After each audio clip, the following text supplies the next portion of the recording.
مولانا محمد انور صاحب.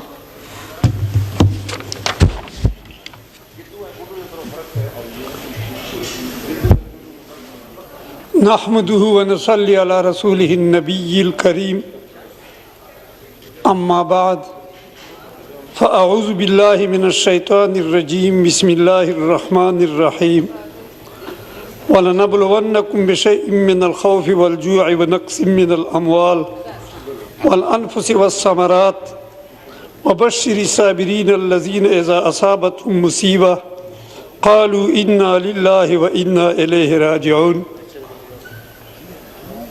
وقال النبي صلى الله عليه وسلم وَلَمْ يَنقُضُوا عَهْدَ اللَّهِ وعهد رسوله إِلَّا سَلَّطَ اللَّهُ عَلَيْهِمْ عَدُوًّا مِّنْ غَيْرِهِمْ فَأَخَذُوا بَعْضَ مَا فِي أَيْدِيهِمْ أو كما قال علیہ الصلاۃ والسلام.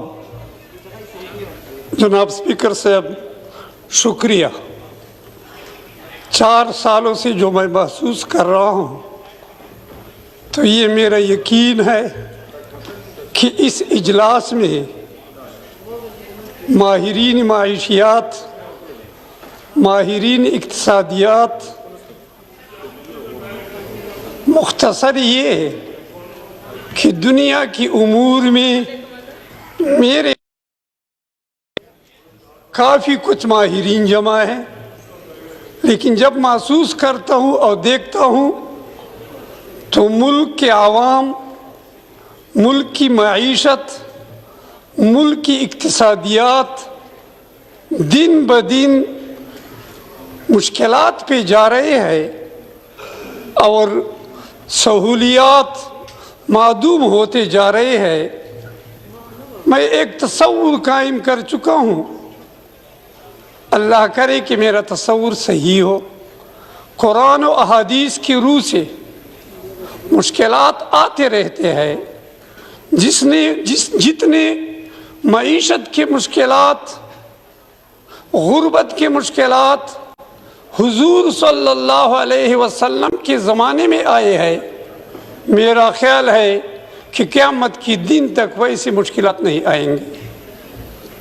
جب انسانیت پانی پینے کے لیے مجبور ہو، پانی میسر نہ ہو، وضو کے لیے پانی بھی نہ ملے، لیکن کردار اور اخلاص تھا. پانی نہ ہونے کی درخواست حضور صلی اللہ علیہ وسلم کے سامنے پیش کی جاتی ہے. حضور صلی اللہ علیہ وسلم اللہ تعالیٰ کی طرف متوجہ ہوتے ہیں، دعا کرتے ہیں، پھر سینکڑوں آدمیوں کے لیے اسی مجلس میں پانی کی سہولیات مہیا ہو جاتے ہیں. آج جب میں محسوس کر رہا ہوں دنیا کے اسباب کے بارے میں سوچ و فکر انسانیت کی عروج تک پہنچ گئی ہے، لیکن جو سبق ہمیں قرآن اور احادیث دے رہے ہیں شاید خدا نہ کرے ہم اس سے محروم نہ ہو. اس حالات میں کہ خطے دنیا میں پاکستان واحد ایک ایسا ملک ہے جو لا الہ الا اللہ کے نام سے بنایا گیا ہے، لیکن ہمارا سوچ اس ماحول میں کس طرف جا رہا ہے اور قرآن شریف ہمیں کیا سبق دے رہا ہے. میں مختصراً 2 آیات کا مطلب پیش کر رہا ہوں اور 2 احادیث پیش کر رہا ہوں. اللہ مجھے توفیق نصیب فرما دے اور ہمارے متحدین اور موجودہ حکومت کو اس طرف متوجہ ہونے کی توفیق نصیب فرما دے. مجھے یقین ہے، 100% یقین ہے کہ بہت مختصر وقت میں انشاءاللہ اس ملک کو اللہ اس مشکلات سے نکال دے گا.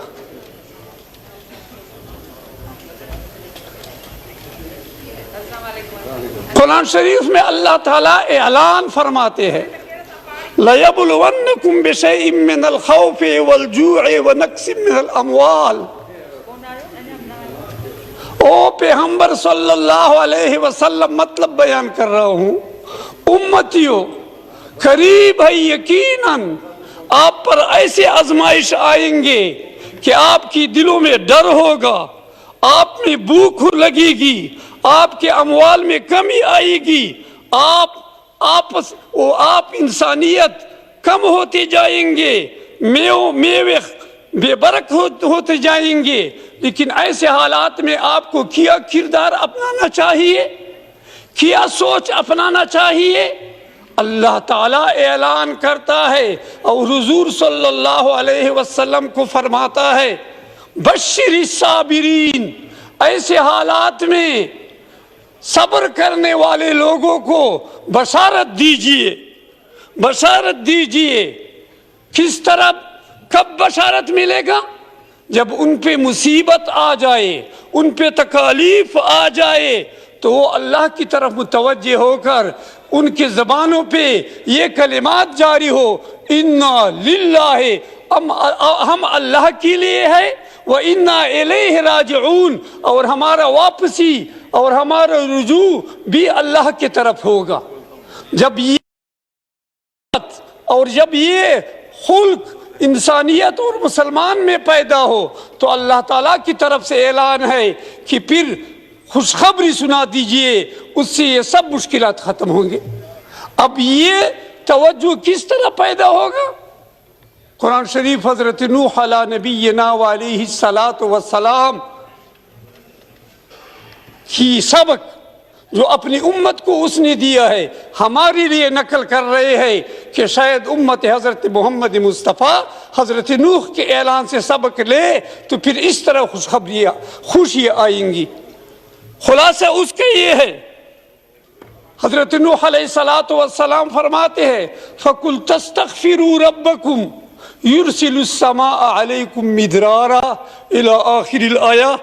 خلاصہ یہ ہے کہ امتوں کو فرماتے ہیں، یعنی باوجود سینکڑوں برس سمجھانے کے، اب بھی اگر میری مان کر اپنی مالک کی طرف جھکو گے اور اس سے اپنی خطائیں معاف کراؤ گے تو وہ بڑا بخشنے والا ہے، پچھلے سب قصور یک کلم معاف کر دے گا۔ یعنی ایمان و استغفار کی برکت سے قحط، خشکسالی جس میں وہ برسوں مبتلا تھے، دور ہو جائے گی۔ اللہ تعالیٰ دھواں دار برسنے والا بادل بھیج دے گا جس سے کھیت باغ خوب سیراب ہوں گے، غلے پھل میوہ کی افراط ہوگی، مواشی وغیرہ فربا ہو جائیں گے، دودھ گھی بڑھ جائے گا، عورتیں جو کفر و معصیت کی شامت سے بانجھ ہو رہی ہے اولاد ذکور جننے لگیں گی، غرض آخرت کے ساتھ دنیا کے عیش و بہار سے بھی وافر حصہ دیا جائے گا۔ حضور صلی اللہ علیہ وسلم، مختصراً 2 حدیث پیش کرتا ہوں۔ حضور صلی اللہ علیہ وسلم اپنے امتیوں کو مخاطب ہو کے فرماتے ہیں، لم ينقضوا عہد اللہ وعہد رسولہ الا سلط اللہ علیہم عدوا من غیرہ۔ او میرے پیارے امتیوں، آپ اللہ کی عہد اور رسول کی عہد کو نہیں توڑیں گے، مگر توڑنے کے ساتھ اللہ آپ پر اپنا دشمن مسلط کرے گا۔ کس طرح مسلط ہوگا؟ جو آج میں سوچ رہا ہوں، میرے خیال میں وہ دشمن IMF کی صورت پہ ہم پہ مسلط ہو چکا ہے۔ فَأَخَذُوا بَعْضَ مَا فِي أَيْدِيهِمْ، وہ اپنے منصوبوں اور اپنے سازشوں سے وہ اموال جو آپ کی اپنی ملکیت ہے آپ سے لیں گے۔ دوسرا اعلان حضرت عمر صاحب کا نقل کر رہا ہوں، اپنی علاقے کی ضروریات پیش نہیں کر رہا ہوں۔ بجلی کے بارے میں نے پہلا عذر درخواست پیش کی تھی، آپ نے رولنگ دیا تھا، لیکن علاقے میں کچھ فرق نہیں آیا ہے، بجلی کا وہی معاملہ ہے جو پہلے تھا۔ تاریخ میں آتا ہے کہ حضرت عمر رضی اللہ تعالی عنہ کو ایک اپنی لشکر کی طرف سے خوشخبری پہنچائی گئی کہ آپ کی لشکر نے فتح حاصل کی ہے۔ اللہ ہمارے بجٹ بھی ہماری ملک کے لیے خوشخبری کا ذریعہ بنا دے۔ عوام کے لیے خوشخبری کا ذریعہ بنا دے. اس بجٹ میں اللہ ایسے اثرات پیدا کرے کہ ملک کے لیے خوشحالی کا باعث بنے. لیکن کس طرح بنے گا؟ میں حضرت عمر کا وقت کی بات نقل کر رہا ہوں. اطلاع پہنچی لشکر کامیاب ہو گیا ہے. حضرت عمر رضی اللہ تعالی عنہ پوچھتے ہیں کہ دشمن کے مقابلے میں جب آپ سامنے آئے تھے وہ کون سا وقت تھا اور کامیابی کتنی دیر میں ملی؟ فرماتے ہیں جواب میں مقابلے میں آئے تھے اور شام تک کامیابی مل گئی. حضرت عمر رضی اللہ تعالی عنہ کی آنکھوں سے آنسو بہنے لگے اور افسوس کرنے لگا. کیا فرماتے ہیں؟ ان الباطل لا يصمد امام الحق هذا الوقت الا بذنب. باطل غلط لوگ حق کے مقابلے میں اتنی بڑی مدت تک قائم نہیں ہو سکتے ہیں مگر ہو سکتا ہے کہ یہ گناہ کا اثر ہو. یہ گناہ کس سے صادر ہو چکا ہوگا؟ یا آپ لوگوں سے کوئی جرم سزا گناہ صادر ہو چکی ہوگی یا مجھ سے گناہ صادر ہو گیا ہے. اس گناہ کی شامت یہ ہے. میں تو افسوس سے کہتا ہوں تمام ممبران حضرات دل کی گہرائی سے سن لے. ہم بار بار کہتے ہیں اور ممبران کی منہ سے نکلتا ہے. میں بہت افسوس محسوس کرتا ہوں کہ ہمارے سروں پہ اللہ تعالیٰ کی 99 نام لکھے گئے ہیں. لیکن گریبان میں جھانکنا چاہیے کہ یہ جب ہم اسمبلی میں بیٹھتے ہیں آیا ہماری دلوں میں اس ناموں کی کتنی قدردانی اور کتنا عظمت ہوتا ہے. صرف لکھنے سے تو کچھ نہیں بنتا. ہمیں تو ان کا عظمت رکھنا چاہیے. ہمیں تو ان ناموں کا لاگ رکھنا چاہیے. ہمیں اس ماحول میں ایسا ماحول پیدا کرنا چاہیے کہ اس ناموں کا عظمت ہو, توقیر اور بے قدری نہ ہو. مجھے تو خطرہ ہے ایسا نہ ہو کہ پہلے میرے آپ بیٹھنے اور اٹھنے سے اس ناموں کی بھی توقیری نہ ہو, کمزوری نہ ہو. آخر میں حضرت عمر کیا فرماتے ہیں؟ سوچ سے سنو. نحن امت لا تنتصر بالعدت والعتاد. او پیغمبر صلی اللہ علیہ وسلم کی امتیوں, یاد رکھیو اسباب کے ذرائع سے اور تعداد کے ذرائع سے آپ پر نصرت نہیں آتا ہے.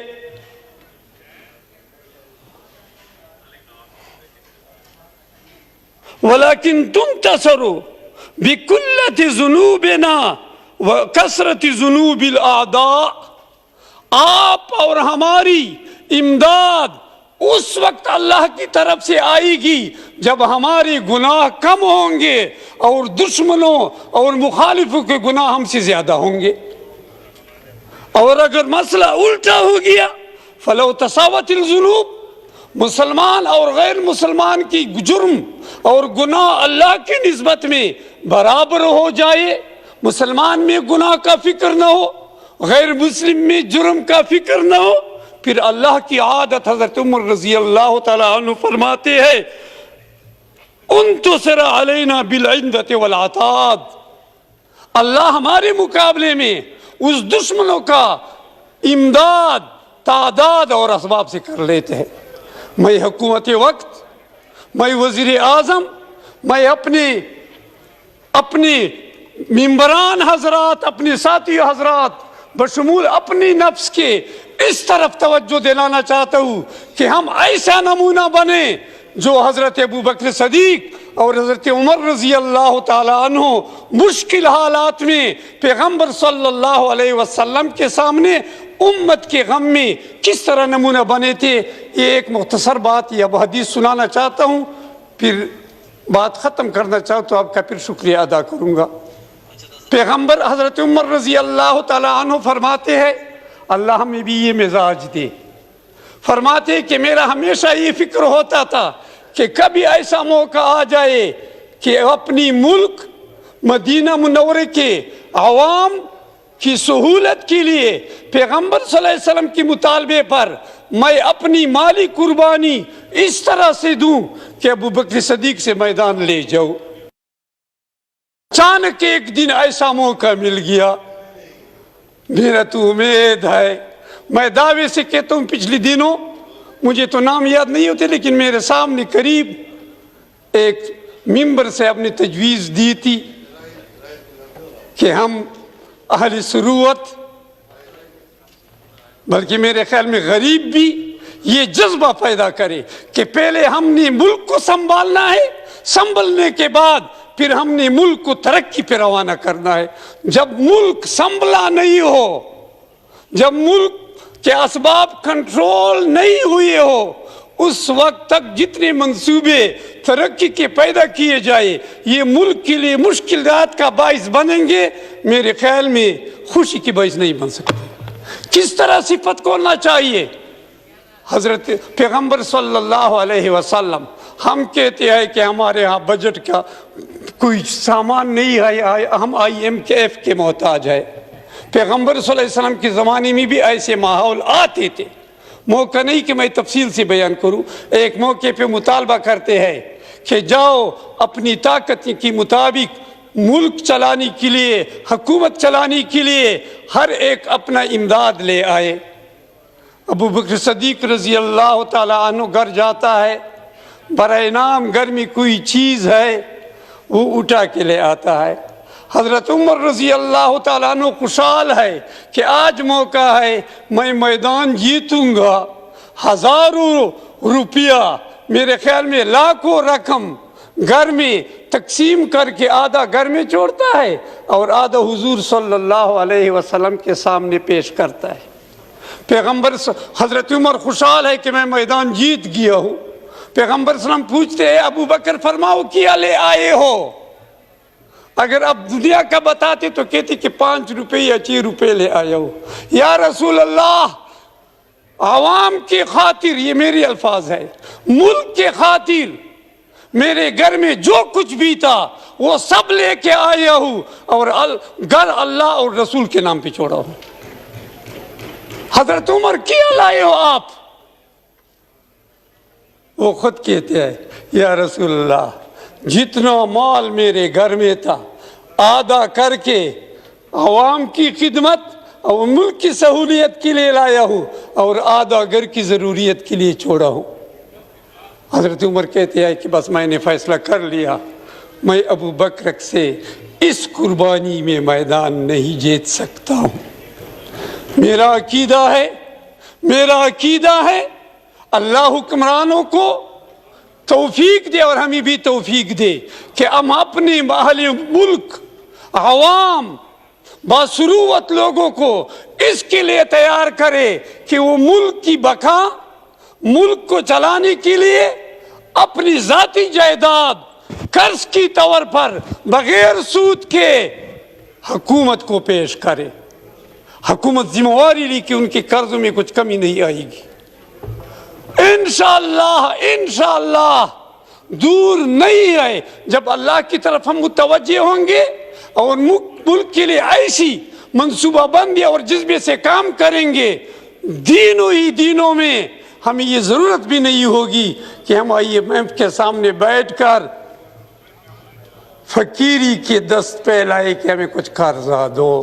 انشاءاللہ ملک ترقی پہ چلے گا۔ میں تو دعا کرتا ہوں کہ اللہ ہمیں توفیق دے کہ ملک چلانے کا جذبہ پیدا ہو، اپنی مفادات حاصل کرنے سے اور اپنی جرائم بخشنے سے کے لیے اللہ کی طرف متوجہ ہو۔ انشاءاللہ ملک ترقی کے راہ پہ گامزن ہوگا۔